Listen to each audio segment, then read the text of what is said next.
Hello, and welcome. You are about to enter the Large K Podcast.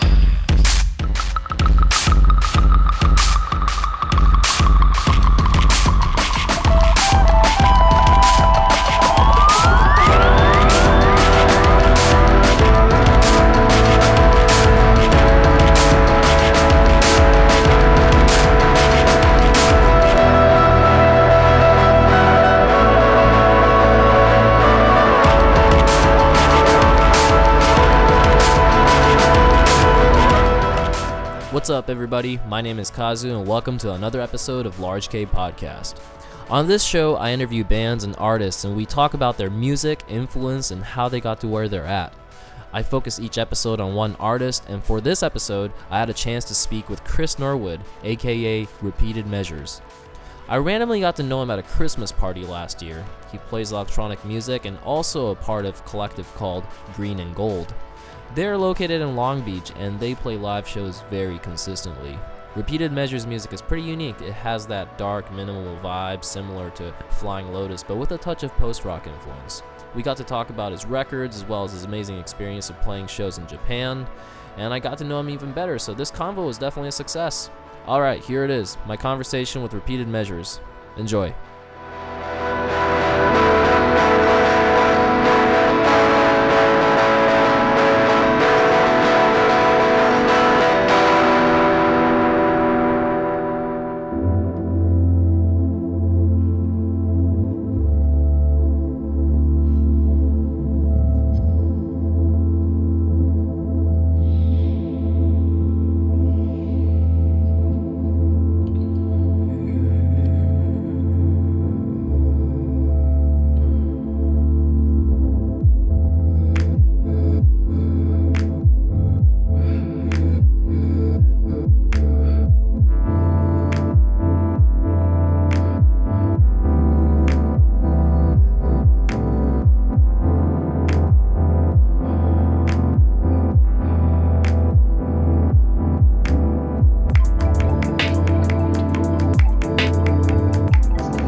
Big speakers, and that's a tape deck, and that's an amplifier for the speakers. Oh, okay. So I got all that from him. It's just like his old shit. Synths are mine though, and the mixer. Did you say your dad was a musician too, or? No, he just likes music a lot. Like he just has a bunch of those, just musical equipment and all that stuff. yeah, like definitely. My first exposure to music was through him and my mom. What did you listen to? I remember hearing like Alice in Chains and Pink Floyd, like Led Zeppelin. Oh, really? Stuff like that. And both my parents have like huge funk collections and soul collections. Like, yeah, like pretty fat one, and they're combined like vinyl. Oh, really? Yeah. That's alright though. Did you dye your hair blonde? Yeah. Like last week. What encouraged you to suddenly? I don't know. It just felt right. Felt like the right thing to do. feels like my freshman year in college I actually completely dyed it blonde. It hurt like hell, dude. Yeah, it burns. Yeah, it was did you do it yourself? Burns so good. Sort of. We bought like a huge tub of bleach. And oh shit. Yeah. So we've all bleached our hair like twice from that tub. Like different friends helped us with it. Oh, okay. the first time I ever saw you live, it was really really cool because. Oh, thanks. Well, just because like how you explained it, you pretty much did it all on your own instead of just like how a lot of DJs have like their tracks like already.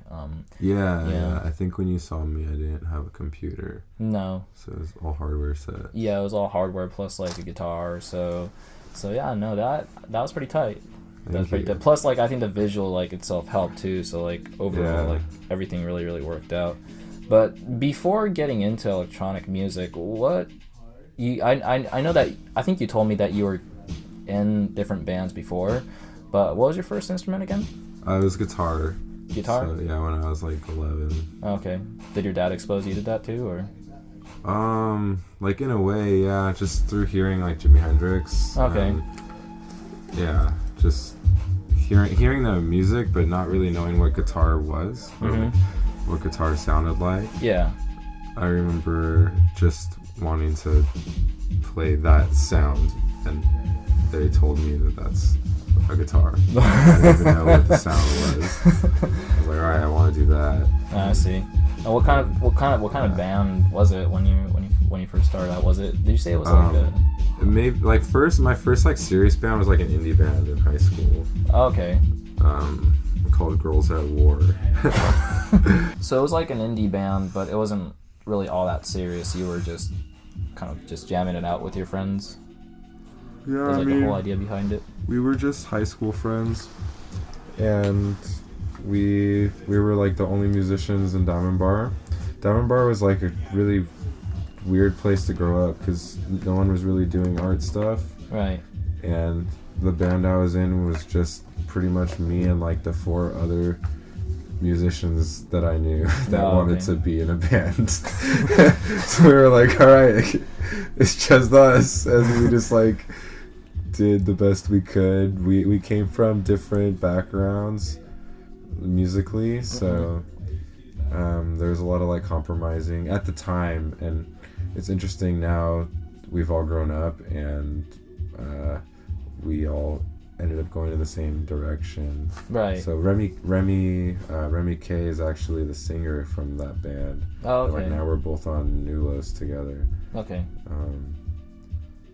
And yeah, I don't know. It's just been interesting how we both were on like different paths and then somehow musically reunited, and yeah. That's pretty cool. How long did that how long did the band last for?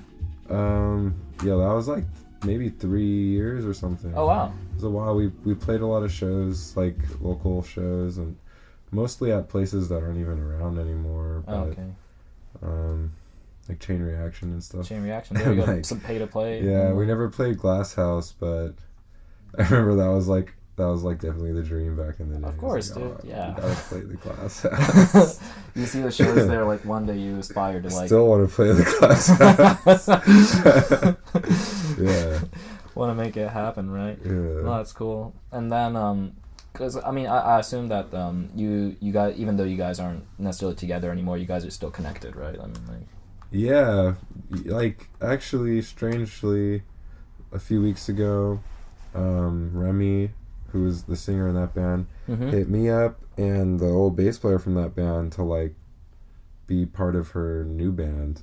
Really? So, yeah, and then this other girl, Laura, that they met like doing solo stuff together, and then she's doing like keys and then bass, and another person I haven't met yet. Oh, okay. His name's like Evan. He's gonna be on drums, but it's basically like Remy K is doing her project with a live band, and like her next project will be all recorded with a live band. Damn. Which will be sick. No, it sounds like it. So it kind of we kind of are having like a reunion right now. Wow. Like as a band, but totally different material. Yeah. But and they're all still located in Diamond Bar at the moment, or is it? I think so. Okay. Yeah. Yeah, you could always reunite with them. So after that, did you transition to Repeated Measure, or like were you involved in any other project? I definitely had a few like ideas for projects in between that didn't get as fully developed as this current one. Yeah. But nothing Nothing that I would say I'm like proud of or anything. No, okay. Yeah, my first stuff ever uploaded was just like demos and really trying to discover my own sound. Mm-hmm. And then I probably went through like four names or something before settling on this one, and had like different SoundClouds and Bandcamps for all of them. Right. And then even this one, I deleted like a lot of material. Oh, you did? Yeah, like my early stuff is like all taken down. Ah, okay. And I might take down more. Oh. Yeah. How did you that's really interesting. How did you transition from being a guitar player in an indie band to start creating beats? Yeah. So I had this friend Justin who was also playing in bands and stuff. Mm-hmm. And he lived really close to me, so we'd hang out a lot, and he started getting into synthesizers, and he got this one synthesizer called the Electribe. It's like it's the Korg Electribe, the blue one. Yeah. The EMX1. And like we would just like play around on that sometimes, and eventually I just decided I just wanted one for myself because it was so much fun to just fuck around with. Mm-hmm. But there was no intention ever. It was never like, oh, I'm gonna like record music on this. It was just like a toy. Yeah. And then I don't know, I just fucking really liked playing with it. Yeah, actually my roommate had that, and like he was creating beats off of it too. But is this like still kind of like your go-to equipment whenever you make beats? Yeah, too? like to this day, that is the one right there. Like I will back that before any other thing. Like if anyone who asks me like what should I buy, I just tell them Korg Electribe. get an EMX1. Yeah. No. Not sponsored by Korg though, but I've been like shouting them out on Twitter like almost weekly. Oh, like yeah? Korg. Please. Where are you at? Please sponsor. You were telling me that you went through some like 4 different name changes, but where did the name Repeated Measures come from? Oh, that one. It's like for many reasons. Maybe I mean the initial idea, I was in just like a stats class, and the teacher was teaching us like about like analysis stuff. Yeah. And it's called Repeated Measures ANOVA. It's like a type of analysis. Oh, okay. And I just thought the name was interesting, and the meaning has changed a lot over time. Yeah. In a way, it's a name that means nothing. It's like having a fucking like punk band whose name is loud and fast and a little angry. Mm-hmm. It's just what kind of music do you make? I don't know. It's just like the measures and then they're repeated. Yeah. Like that's what it is. Yeah, I thought it was something like musical, especially when you're like making it. You know, so it's been years, and I'm glad to finally tell the meaning. There's other shit too. I think it's kind of mysterious because you search Repeated Measures online and you just get nothing. Yeah. You just get ANOVA stuff for stats. Yeah. Unless you type music or something or an album name, so it keeps it kind of low key. It does, because I did research, and you're not necessarily like a person who will like put your like face on a front cover or anything like that. You know, it's kind of like, because that's the thing, because like even though you told me that your name was Repeated Measures, like when I typed it in, part of me was like, I wasn't like really too sure like if this was yours or not, you know, until I saw this thing that said Sendai Japan. I was like, oh that's probably him. Yeah, I like having that kind of mystery and some mystery. Yeah, some lore, you know. Kind of like Burial, or like. Yeah, kind of like that, but definitely. I don't like hide my face or anything, but I like to have some lore tied through all the releases. Right. Part of part of that lore is the albums being sort of like artifacts and not being easy to find the page. Right. It's like ties into a lot of the themes of the music itself. Yeah. It being this like astral thing, this not otherworldly thing, and it's like, damn, I go on the internet, you can't even find it, like, like, and then for people that are able to find it quickly, it's like, okay, cool, because there's a lot of videos and stuff out there, but you gotta look through some stats to find it. Gotta do some research. Gotta do some research and see what's gonna happen. I was also wondering, this, because you're a part of a collective. Is it pronounced Green and Gold? Yeah, it's pronounced Green and Gold. Green and Gold, okay. Yeah. I was thinking Green. Yeah, GRN+GLD. Yeah. How did you start this collective soon as you started your solo project, or how did that work out? Or were you actually the pioneer of this whole thing? No, I wasn't. It was started by Dirty Merlin. Okay. He's like the original Green and Gold guy. I think he did Green and Gold by himself for like 6 months or something. Really? And it was just like a bar night at this place called the Avalon. Not like the super famous Avalon place. The Hollywood Avalon. Not that one. It was like this place in Costa Mesa, like hole in the wall dive bar. It was an awesome place, but it ended up getting bought out. Oh shit. Yeah, it started there, and then we met there at this like Halloween show, and he told me that he was like putting a collective together and trying to make it more than just a bar night. Right. And that was probably like 4 years ago now. Okay. And now we live together. ever since then, yeah.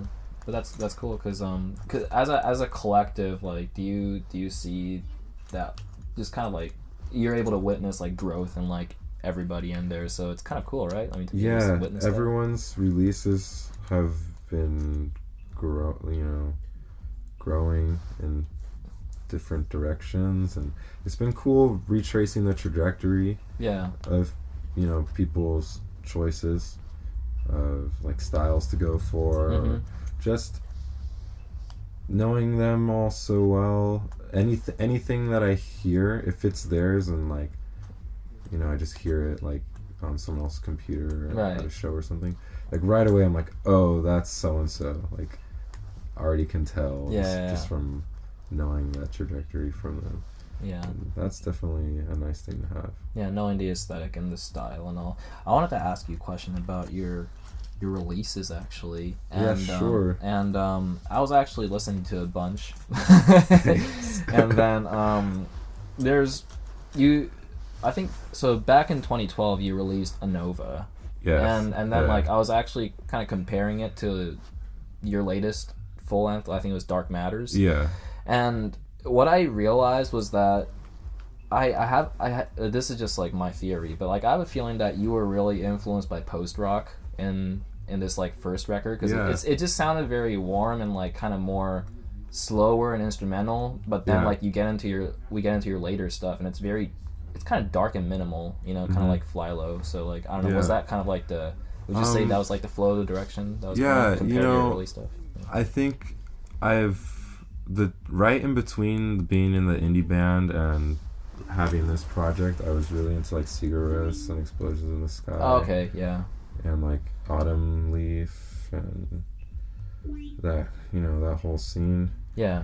But I tried to grow away from just making post rock. Yeah.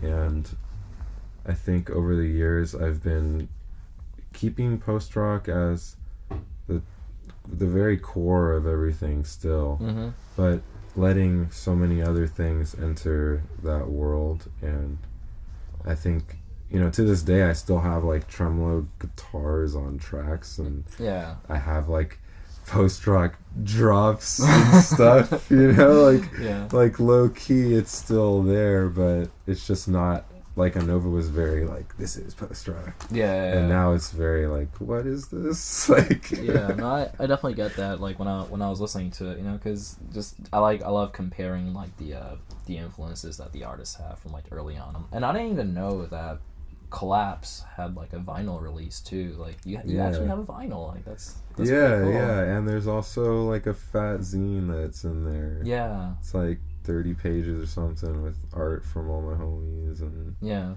I got some stuff in there too. And that's definitely the thing I'm most proud of, like, still. Collapse is like the album that you're most proud of. Yeah, I think of everything I've done, that was the most like complete idea that I've had, like the most, maybe not the best articulated, but direction wise, that's the most I've set out to, or maybe the first time I set out and said, like, you know, this is what I'm trying to say. And you know, before recording, you know, it was just a very directed idea. Yeah. And I'm working on the follow-up to that one right now. Yeah. But since then I haven't, until the follow-up, I haven't like had that again. Yeah. So Dark Matters and everything else just, I don't know, just doesn't resonate the same way, I guess. Yeah, I thought Dark Matters was still a pretty cool record. And I actually listened to your other remixes too. I think the note I listened to No Freakin'. It was like a little hip hop remix EP that you did. Yeah. And the 2015 revival, like it just said that you just used this like one chord keyboard to make the entire thing was made on the EMX1.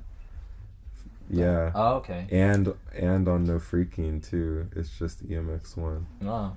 So that's like those two were just supposed to sound old and kind of like crunchy.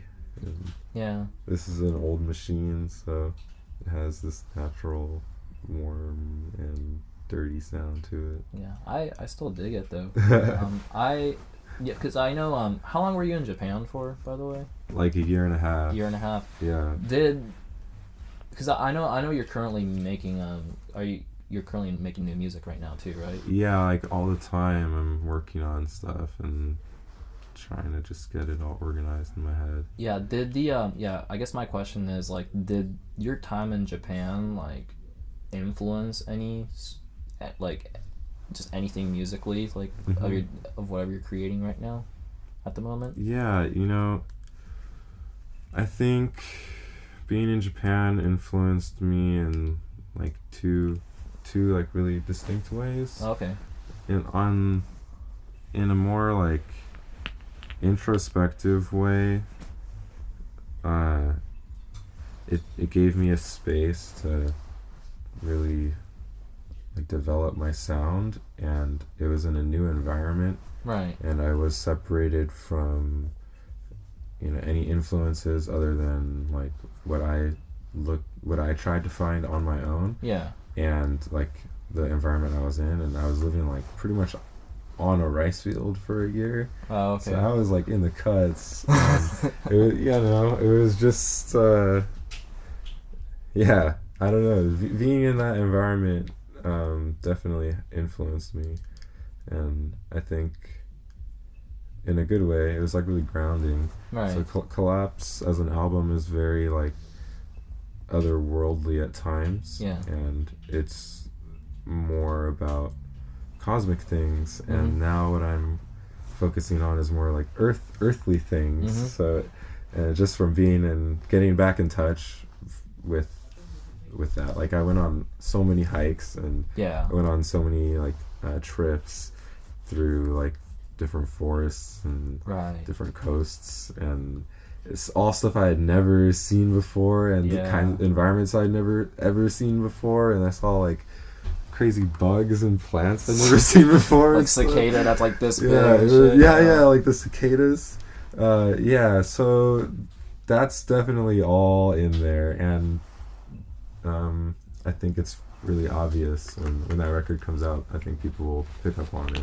Yeah. That influence. Was Dark Matters made while you were in Japan, or did you release any record while you were in Japan? Oh yeah, I released everything after Transmissions until 2015 Revival is all in Japan. Oh, okay. Yeah, and I think that's some of my more interesting work. I wouldn't call it my best, but I would definitely say like there's a special thing about each of those releases. Yeah. That, you know, I don't know how long I'll stand by them. I'm starting to not stand by them already. But yeah. Did you play any shows while you were there? Yeah.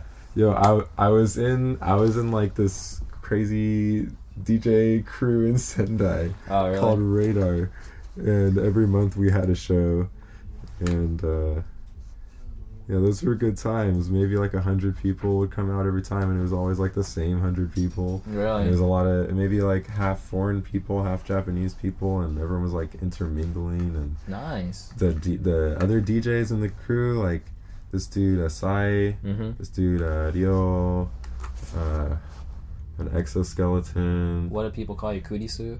Yeah, they call me Kurisu. I guess so. Kurisu-san. But man, all those guys were like excellent DJs, and they also had like excellent track choices, like stuff that I had never heard of. Really? Always stuff that's not even from like United States or Japan. They would have like crazy stuff from like Eastern Europe, like fools like crazy names, like Russian fools and stuff. Right. And I would be just like taking pictures of their computer all the time, like, yo, what the fuck is this? Like, and taking pictures of their Serato, like trying to be able to remember. Right. Or like search it later. Yeah. I don't know, it was fun. That's really tight, dude.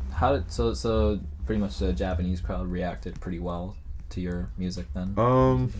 You know, my originals, not so much, because I feel like people there are used to a certain sound. Yeah. And I'm definitely more on the experimental side. Yeah.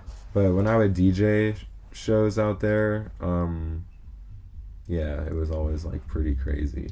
Pretty lit. Yeah, just like DJing stuff that's still like experimental, but stuff they're more likely to be familiar with. Yeah. Like stylistically. Oh, okay. I wonder what you played. I mean, I played, well, see, they were really into like footwork and like crazy dub tracks. And, like, so I found some crossover there with the scene over here in the United States, and stuff that like they play at Loma Theory. So when I would DJ, I would drop like EPROM or like Shades. Yeah. And I would drop like older Shlomo stuff that was a little more dubby, and some old James Blake and stuff like that. Nice. And that they understood, because it was not... there were a lot of familiar sounds, and the general soundscape and like tempo. So I don't know, I try to play my stuff sometimes, but also it was really important to me to expose them to like this whole world of stuff we have over here, because I wasn't in Tokyo, so the people up in Sendai that were into music, it was a really small community, right? And everyone was just constantly trying to expose each other to new stuff. It's very niche over there, I suppose. Yeah, very. Everyone knew each other. It was really fun. Nice. Yeah. Did I mean, when you were playing shows in Japan, like, and now that you're back and playing shows here, do you get like a different vibe from people? Like, are you able to tell? Yeah. I think would you say like people here are more receptive to weird shit. Okay, yeah, that's what I was about to say. Like we were probably more used to like a lot of experimental material. Yeah, I mean, Southern California, everyone's, you know. Yeah, I understand. Yeah. Compare to there, where, you know, just most people, let's say they only drink alcohol and they don't have exposure to other like things, like psychedelics, to like marijuana. So I just feel like over here people have heard and seen some weird things throughout their lives, and so they're a little more open. That definitely makes sense. I wonder how crowd in Japan will be receptive to, like, let's say, like Flying Lotus. Oh, totally, yeah. Oh, really?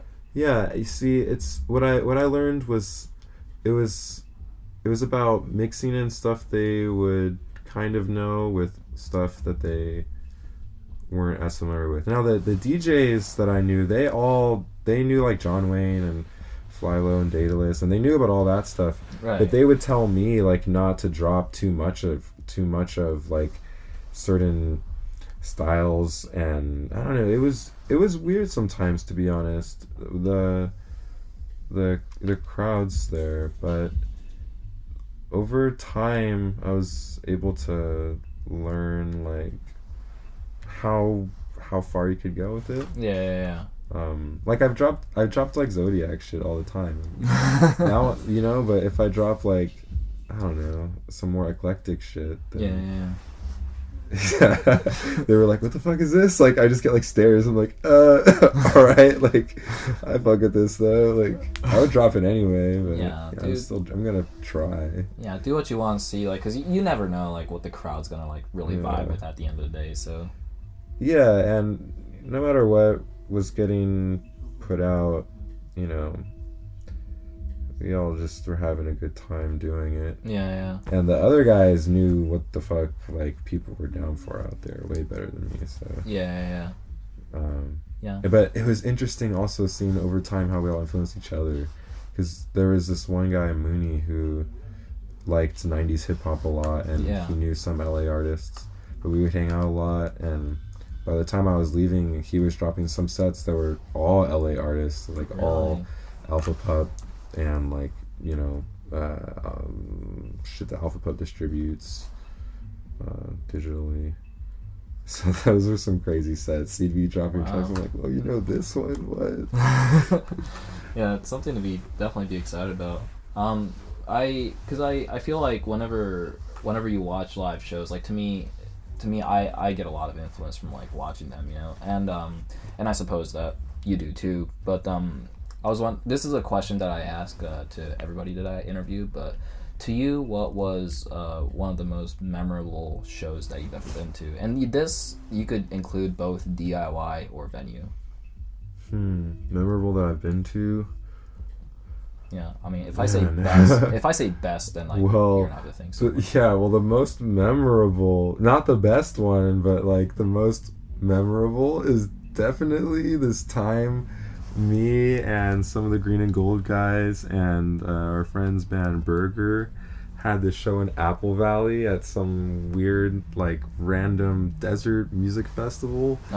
And it's the most memorable because we had to borrow my dad's car, and on the way out there the GPS just kind of like stops working. It's in some random cuts like ranch called Psycho Ranch, and we remember passing the sign for it. I'm like, okay, well, we're at the Psycho Ranch now, like where to now? And we couldn't figure out where the road was, so we just start driving like in the general direction that we thought it was, and we're driving what we thought was like one of the roads to get there, but it was at the time, and it's like all mountainous, like desert mountains, like Joshua Tree rocks and shit, and like just the giant boulders, and we're like having to get out of the car to pull like bushes out of the way of the car. Wow. And so it doesn't like scratch it up like on both sides. And at some point it felt like the car was like halfway leaning going down the hill,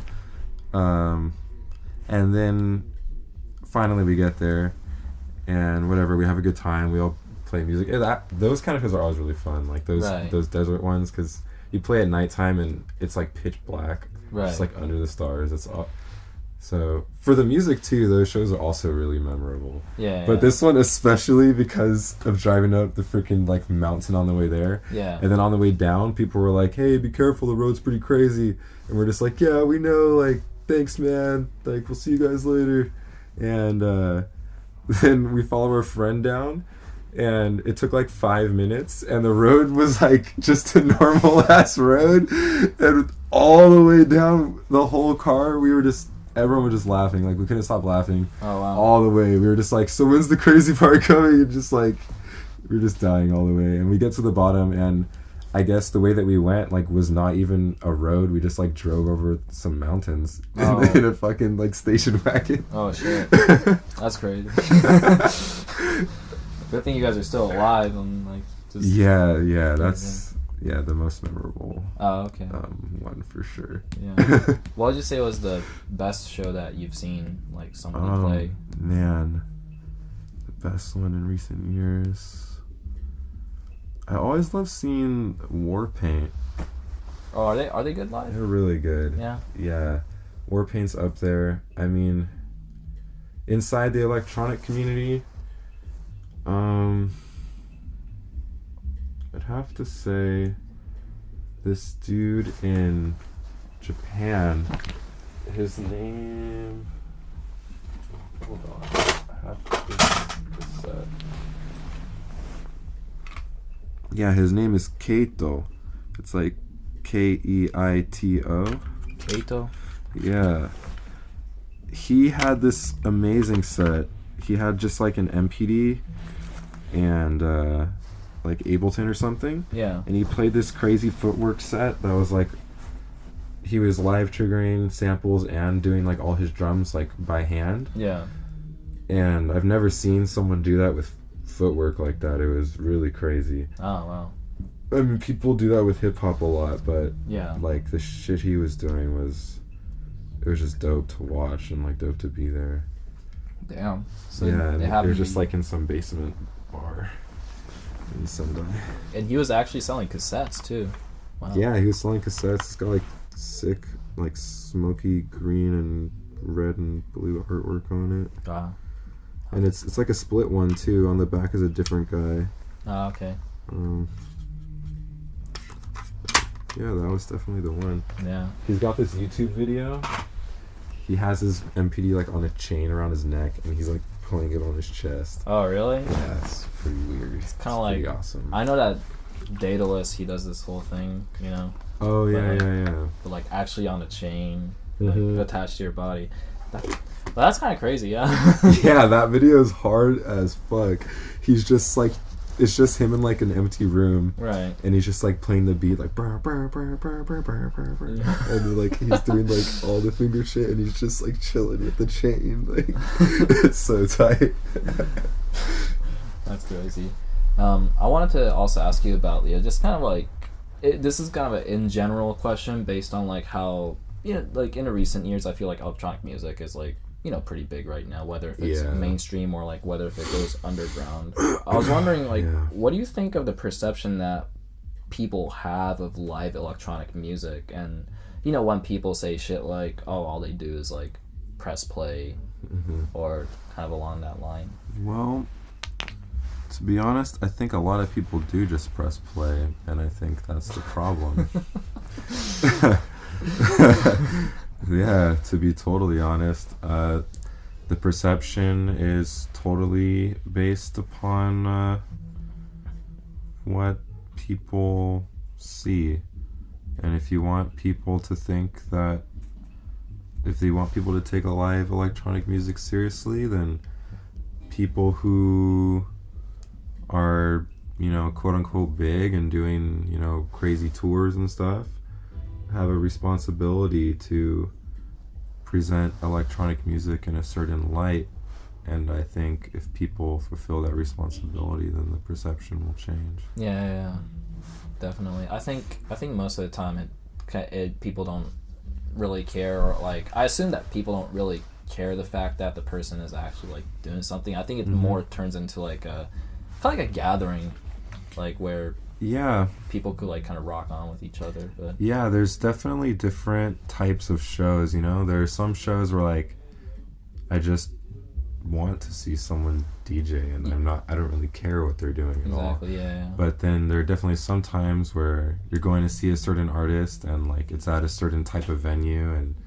you pay like fucking $15 or something, or $20. Yeah. And like you're expecting like a show. Like, this isn't a bar, you know? Like, this isn't like a DIY thing in someone's basement, like, party. It's like, yo, this is your show. Like, show us what you can do. Like, you're a fucking producer. Like, what can you do? And then if you're just doing like effects over finished MP3s, I don't know. I mean, I'm not talking shit on it, but I feel like if you did more, it'd be cooler. Yeah. You know?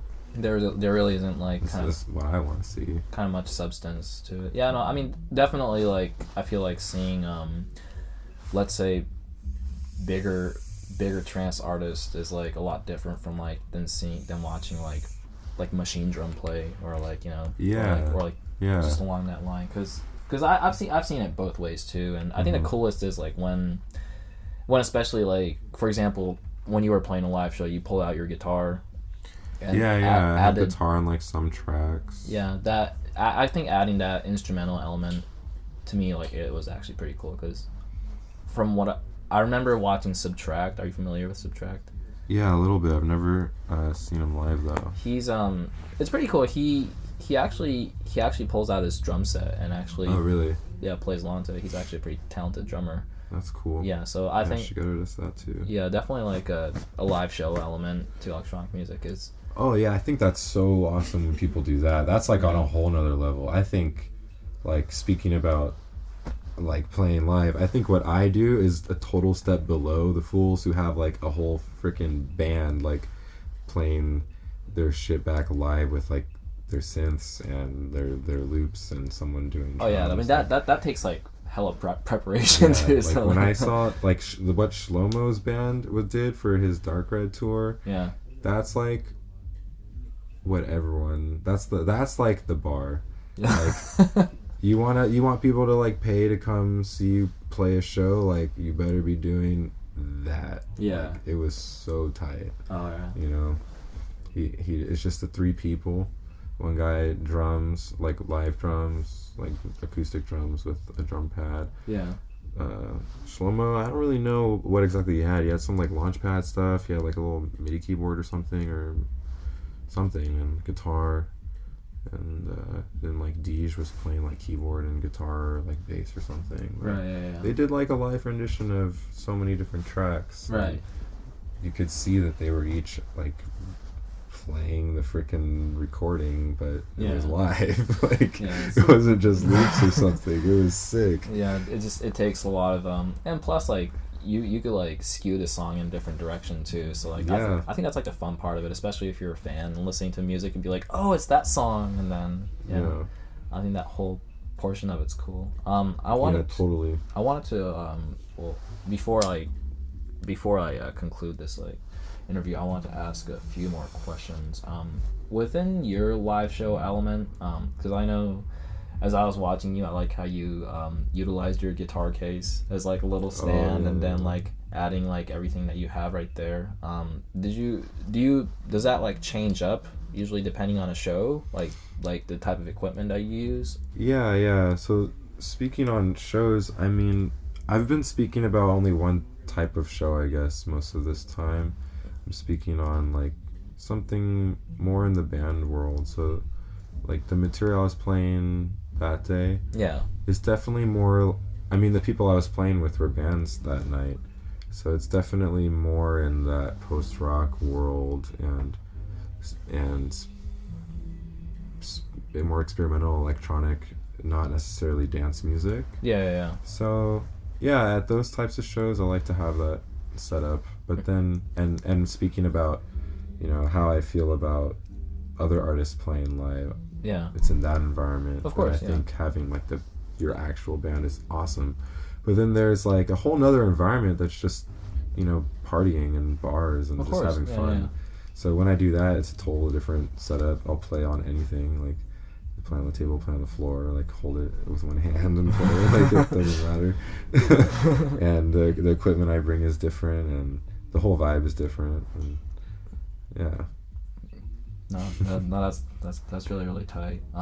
Also, what's in it? What's the future repeated measures gonna be so far? Like, do you because you're currently working on new material, but are you planning on releasing maybe new stuff, collaboration? Or? Yeah, so this year I'm hoping to start putting out a lot of the material I was working on in Japan, and I've got one release totally finished, and some more info on that is coming like really soon. Okay. I don't really know like the exact release day, but it's freaking soon. Yeah. The music's done. Yeah, so sit tight. I was wondering, are you a fan of Nujabes? Yeah. Okay. I don't know a lot of the material, but that anime, like Samurai Champloo. Yeah. Yeah, I love the soundtrack on there so much. Oh, definitely. Every time I think of Japan, like kind of anything mixed in with beats, like I feel like he's like a really good example. Oh yeah, he's of all things. Yeah. Definitely fucking like OG when it comes to that. Yeah, it's like J Dilla of Japan, like I would say. Yeah, definitely. Yeah, well, definitely, man. All right, now before I wrap this interview up, I wanted to ask you to pick a song that you want to play for the audience. Is there anything that you would like to do? Yeah, I think probably off of Dark Matters, I guess. Check out track 2 on Dark Matters. It's called Come Over. All right, we'll play for you guys in a moment then. Well, first of all, Chris, thank you so much for doing this. Thank you, Kazu. Yeah, and we'll see you next time. Sweet, peace.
was fun. If you guys are interested in hearing more music by Repeated Measures, I put his Bandcamp link in the description box below. And I also included the link to his collective Green and Gold's website, so you can check that out as well. I just want to say thank you to those that's been listening. More episodes are coming out, so subscribe to my channel and like this video. My name is Kazu, and I'll see you next time when you take a break. See ya!